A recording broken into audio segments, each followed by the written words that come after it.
Path 2. Written by Robert A. Webster. Narrated by Robert A. Webster.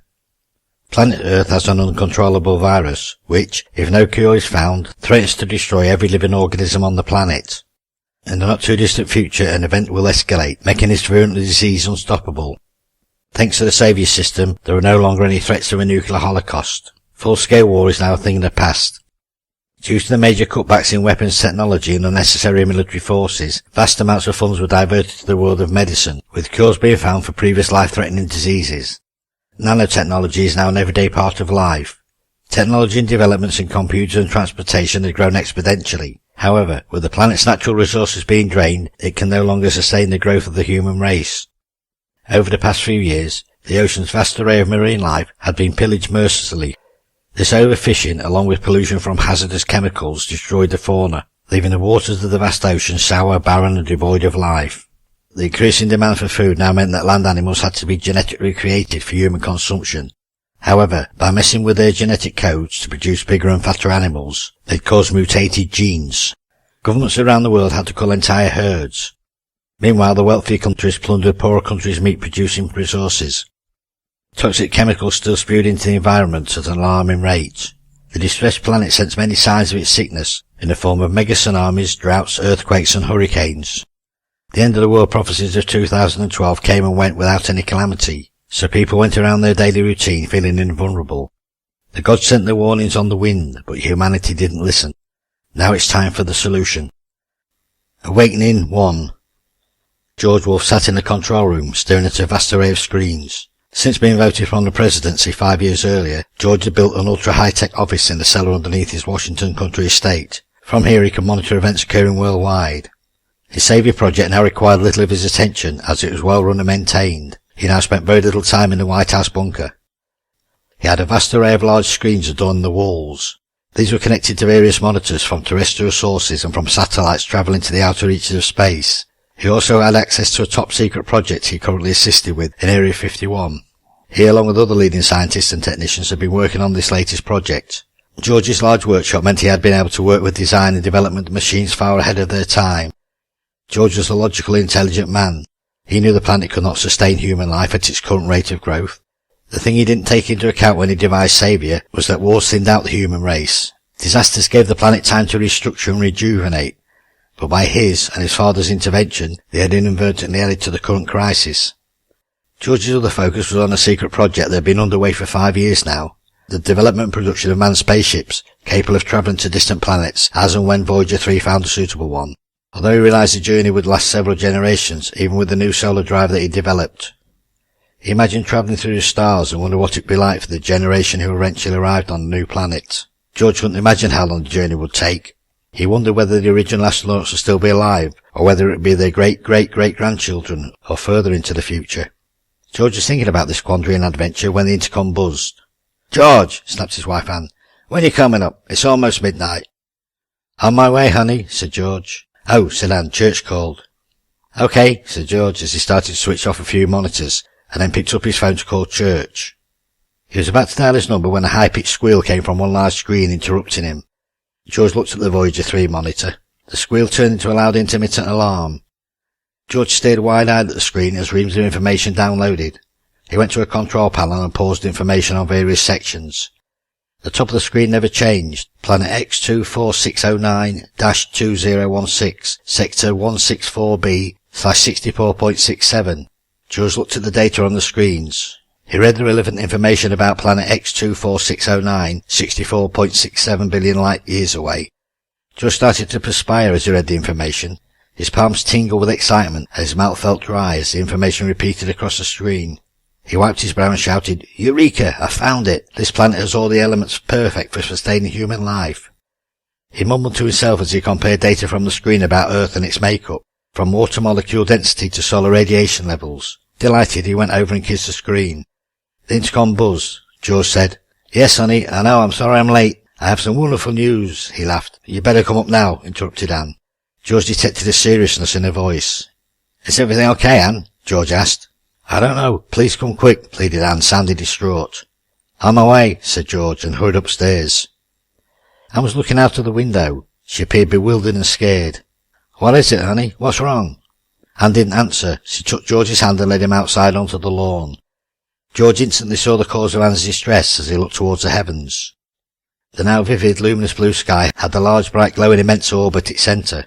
George thought a vast solar system had suddenly appeared and inexplicably materialised around the planet Earth, with a translucent sun at its centre.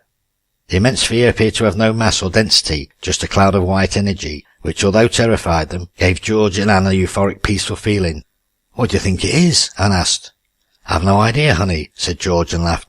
"Maybe an alien invasion," although he wondered whether his recent discovery may have prompted an alien attack, but he's confused, because Voyager 3 hadn't yet found any traces of life forms. Orbs of light darted around the immense globe. George noticed these orbs were either crimson or rainbow-coloured. He thought about what Church and Sarah told him about the spirit world. Their description matched what appeared to be happening here. George knew the entire world's population would be focused on this event, and he, along with the rest of mankind, could be witnessing something magnificent. A car suddenly screeched to a halt. Sarah got out and ran towards George and Anne.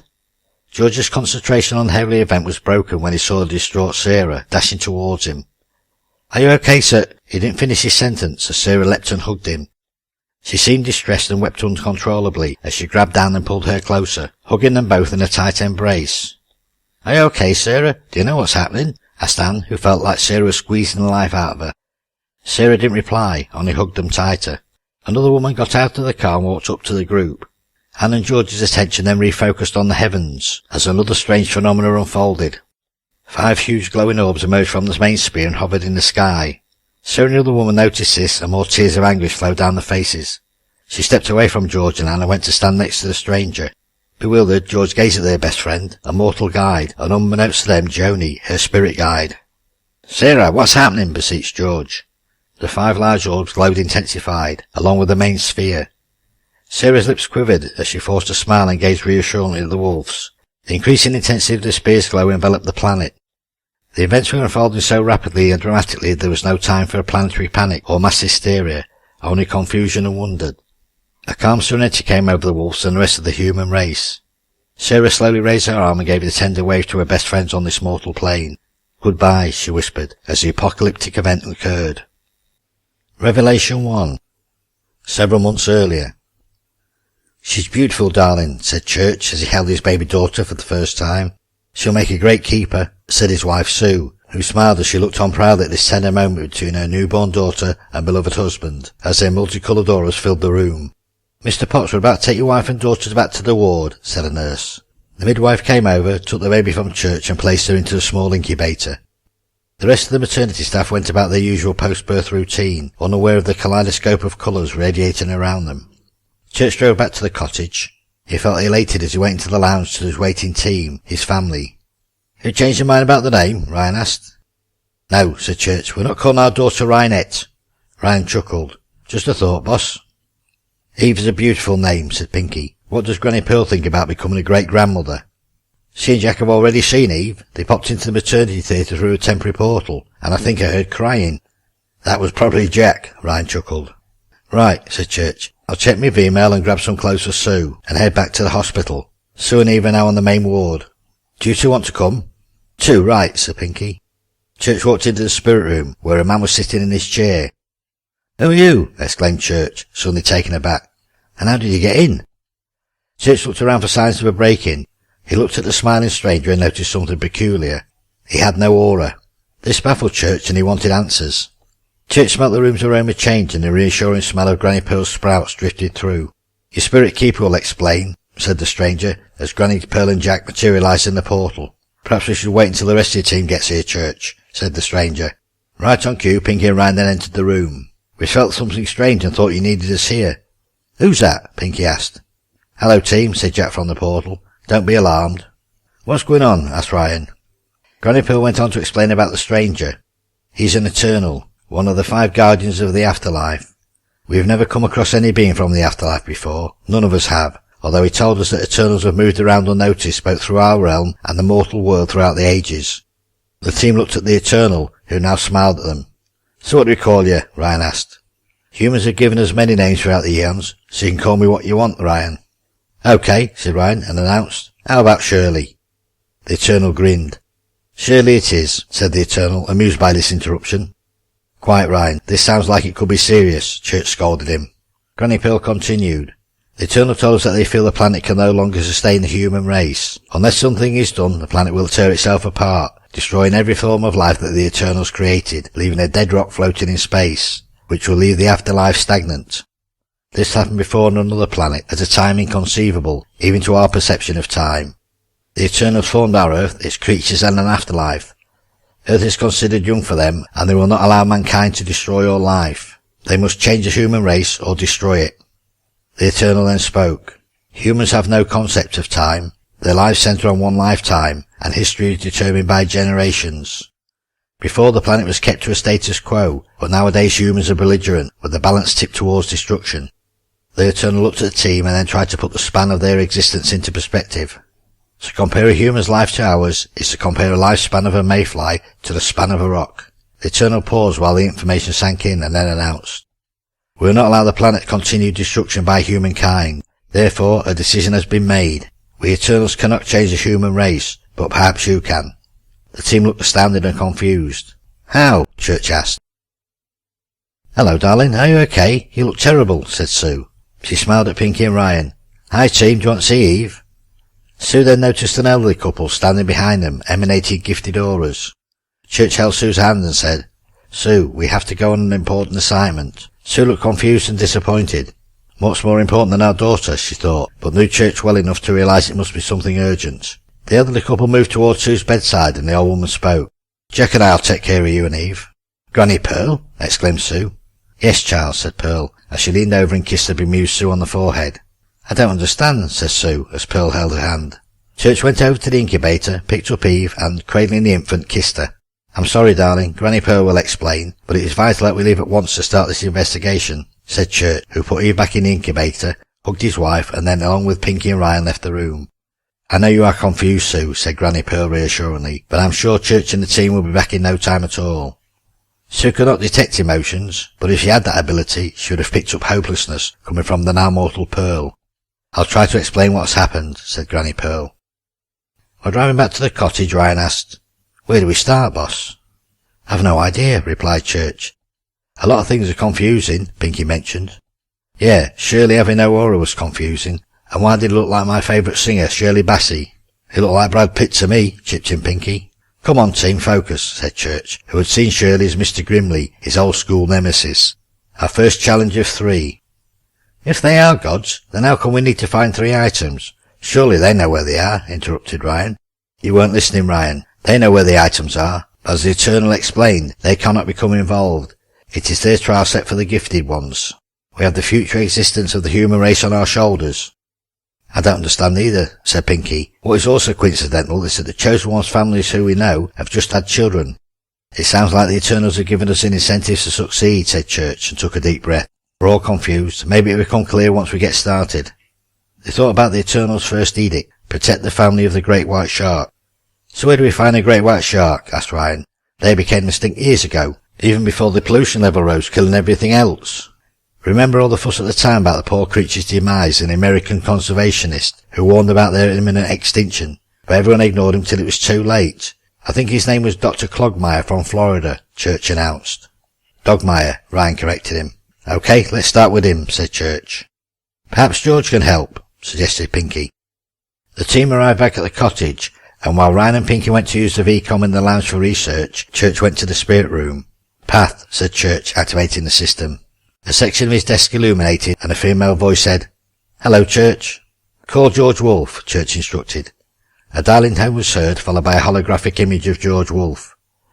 Sorry, but I'm unavailable at this time. Please leave a email, said George's hologram.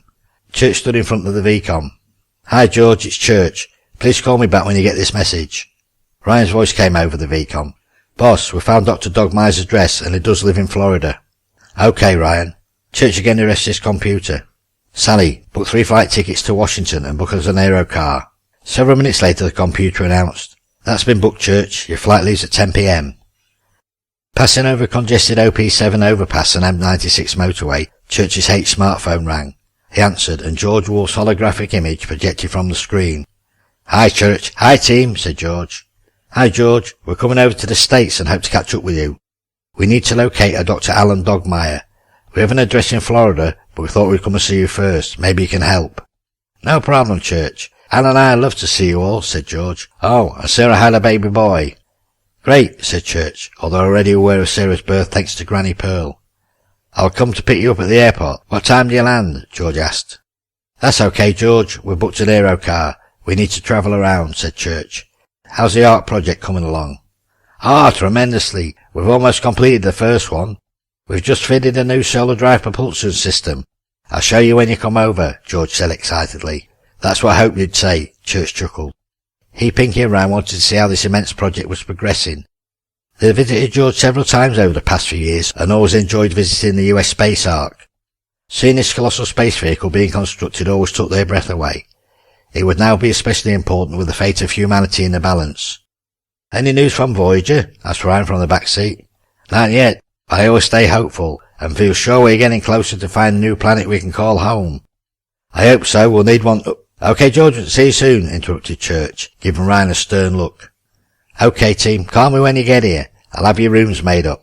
George cut transmission. Church turned to Ryan. "Remember the rules. Shirley, the Eternal, gave us to abide by," said Church. I know. Don't worry, boss," said Ryan. "I won't tell him anything." "Sarah and John will have been given the same instructions. Perhaps John is already on the quest," said Church. "At least we know Sarah and Sue having babies on the same day is no longer just a coincidence," Pinky mentioned. They landed at the Aerocar runway near Manchester Airport. They parked, gathered their belongings and caught a hypersonic flight to Washington. George and Anne were delighted to see the team. It had been almost a year since their last visit, and George had a lot of catching up to do, especially about his Ark project. "Why do you need to speak with Dr. Dogmeyer?" inquired George as they sat and ate. "We need to find a great white shark," said Ryan. "But they were declared extinct 2 years ago. Why do you need to find one?" he asked. The Church didn't want to reveal too much, as Shirley's instructions had been specific. They could not mention about the human race's possible demise, so he said, "We've been sent on this assignment by the spirit world. They believe some still exist, and we come to meet with Dr. Alan Dogmeyer." "Oh, that's interesting. And I suppose if any do still exist, from what I researched about Dogmeyer, he would be the man who'd know. How can I help?" asked George. "We hope you could arrange an appointment for us. From what we pieced together, Dogmeyer is reclusive and won't accept calls from strangers, but maybe he would listen to the former President of the United States," said Church. "You're right, Church. That's why I've arranged an appointment with him here in 2 days' time. He mentioned he would bring along another prominent marine biologist who he's collaborating with." "Thanks, George," said Church. "Sarah knows you're coming, and she's down to see you and show off Benjamin. He's a sweet baby," announced Anne. "We're looking forward to seeing Sarah and the baby," cooed Pinky. Church knew that George would realise there was something strange occurring within the spirit community, especially with Sarah's keeper husband John also being sent away. Church knew that George was fished for answers. He realised this would not be a secret easily concealed for him, especially with Ryan engaging mouth before brain. Church knew they had to be careful with George. "Well, old friend," said George, "that gives me 2 days to show you the new developments to the Ark." "And see Sarah and Ben," mentioned Anne. Church, Pinky and Ryan went to their rooms. It was now early morning. They planned to visit Sarah in a couple of hours, so decided to freshen up. They stayed as usual in the Wolf's Largely Visitor's Cottage. Ryan was about to shower when his body suddenly started to tingle. Strange, thought Ryan. I don't feel too well. His head throbbed and he heard strange voices. Concerned, he wrapped a towel around himself and rushed over to Church's room. Pinky stood at Church's door. "I feel terrible," she said. "Me too," said Ryan, as Church opened his door. He didn't appear to look too well either. He invited them inside. "What's Shirley doing here?" asked Ryan, as he entered and saw the smiling Eternal. He suddenly felt fine again, as did Pinky. "What's happening?" asked Pinky. "You've all now started your assignments. We Eternals have given you an extra gift to make your tasks easier." Shirley then vanished. What was that all about, extra gift? Thought Ryan. "I don't know, Ryan. Perhaps we'll find out later," said Church. "What?" Ryan asked. "You asked about the extra power," said Church. "No," said Ryan. "I only thought it." The three looked at one another. "Ryan, you're a bonehead," thought Pinky, experimenting. "Yeah, but a sexy one," said Ryan and chuckled. "Telepathy," said Church. "That's our new power." "Cool," thought Pinky and Ryan. "It is cool," said Church, "and it will be useful, especially when dealing with George." He looked at Ryan and thought, "Now you can think before you speak, Ryan." "Okay, boss," Ryan smirked. The team, too excited to sleep, talked among themselves telepathically for the next few hours. They got together in the Wolf's dining room, and, while waiting for breakfast, Ryan attempted to read George's mind. What are you doing, Ryan? Thought Church. Nothing, boss. Just seeing if mind reading was another part of the power. Unlikely, thought Pinky. If that was the case, we would have to wait an awful long time to read anything in your empty head. Yeah, very funny. Stop messing around. Remember, we must use this power wisely, thought Church. Everything okay, Church? George asked. You three look deep in thought. We're still a little jet-lagged, George, Church said, smiling. And I'm famished, announced Ryan as a maid came over and served breakfast. Revelation 2. Several years before the Path team was sent on their first quest. The Ocean Guardian 6. Dr. Alan Dogmeyer, along with his 8-man crew, were monitoring screens around the control centre, located below decks of the converted 200-foot Arctic survey boat. The vessel was part of a research fleet that tagged and studied great whites and other species of sharks in the oceans around the world. The ship bogged gently in calm waters off Guadalupe Island. They waited the arrival of 36 great whites, which global position tags had registered them heading that way. Dogmeyer and his team had, over the space of a few years, tagged, recorded and monitored just about every great white shark in the oceans. From the screens within the control centre, they knew the movements of the various sharks. They named each one individually, along with its genealogy. Guadalupe was where Dogmeyer began his research several years earlier. He knew which females and males would be coming to mate and which juvenile would be coming into season. Dogmeyer knew everything there was to know about the Carcharodon Carcharos. He loved this animal and had spent most of his life learning and protecting this misunderstood creature. Thanks to the knowledge he acquired by free diving with these animals, he'd made humans less fearful of the malign predator.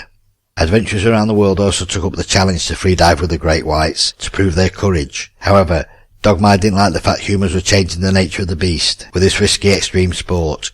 He knew that it could be destined for a calamity. These animals were not pets and still had a primeval instinct for food.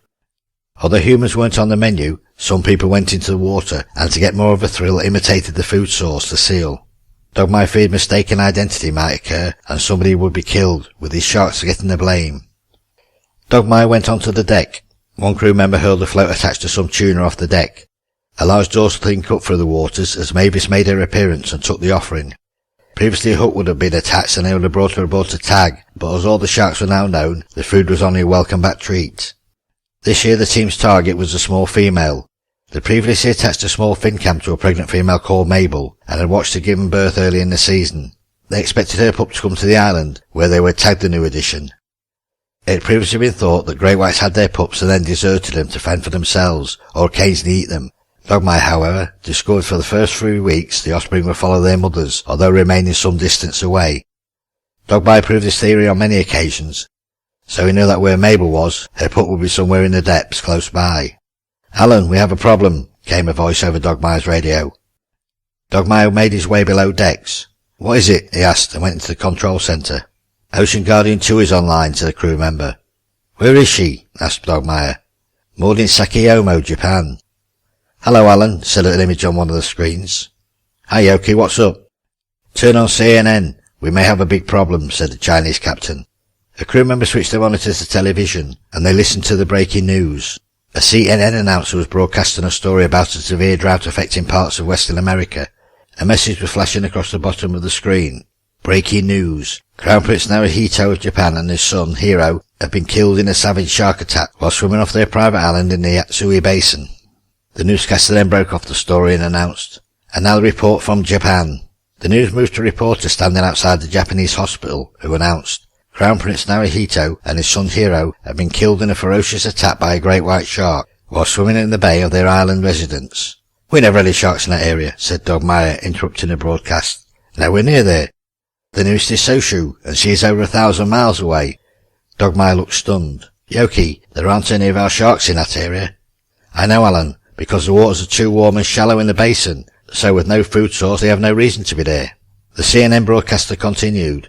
Eyewitness, the royal bodyguard, stated it was a great white shark, and reported seeing at least 3 of the monsters viciously attack the Crown Prince. "I don't understand. That's impossible," said Dogmeyer, as he listened to the news report. "Neither do I, nor my team. We know every shark, but although it doesn't make sense, our problem will be proving otherwise." Yoki sighed and pointed out, "He was the Crown Prince of Japan, therefore divine, so there won't be an autopsy." "That's convenient," said Dogmeyer. "So they can only go by the word of the bodyguard." He pondered. "I think there is more here than meets the eye." "Whichever way you look at it, it doesn't look good for our sharks," said Yoki. No, said Dogmeyer, but it appears to be great news for the finning industry, especially since the recent ban on shark fin fishing. The ship's crew looked sullen as they considered the ramifications. A sombre Yoki signed off, informing Dogmeyer he would investigate further and get back to him. Dogmeyer went topside, stood on the deck and gazed out over the calm Pacific waters. He realised that all his research and knowledge would be needed in this inevitable fight to prove the innocence of his sharks. He recalled his childhood and how the movie Jaws had been responsible for butchering hundreds of these animals. He knew this shocking news could result in thousands being slaughtered. His biggest concern was that the finning ban would be lifted and he started culling again. He considered the facts. The finning industry was massive and lucrative. Many Japanese moguls made their fortune from this bloody industry. Although it was mainly the Chinese who enjoyed the delicacy, it would be the Japanese who had the most to gain with their finning fleets. The crewman came on deck, handing Dogmeyer a hot cup of coffee.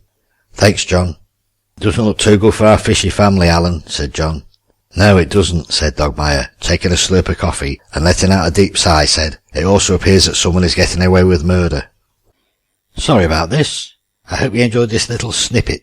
Don't despair. If you want to listen to the book in its entirety, you can either buy it at cdbaby.com, or if you don't want to pay for it, just go to my website at www.buddhasauthor.com, go to my contact page, send me your email address, and I'll send you the whole version in the Dropbox, because that's the kind and generous person that I am, and I'm even prepared to forfeit a pair of dapper new flip-flops for your total enjoyment. Thank you all very much for listening.